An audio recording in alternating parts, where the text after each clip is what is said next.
Xitoy stop so'raganlar uchun optira bo'ladi. Bu O'zbekistonniki emas. Qarasanglar, shu olib ketgan bo'lgan zazorlar ham joyi bo'ladi. E'tibor beringlar, bitta nuqtacha, ikkita nuqtacha. Originalnikida chuqur nuqtacha. Buni original bilan xitoylikni ajratib sotib bo'lmaydi. Albatta original deb da'vo qilmaymiz.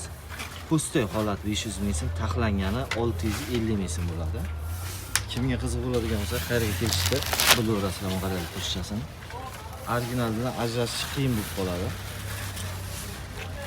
Ko'pchilik qo'yilgan stoplar mana shunaqa bo'ladi. Boyagi 200 minglik, 170 minglik stop ichlar shuvalib ketgan bo'ladi. Uni qaranglar, bironta ham joyi shuvalib ketmagan va albatta aynan mana shu joyiga qarasanglar, Sungsan Koreya degan yozuv bo'ladi. Sungsan Koreyasi ko'rinmayapti-da kameraga. Ishga yozilgan bo'ladi Sungsan Koreya. Ko'rinmadi.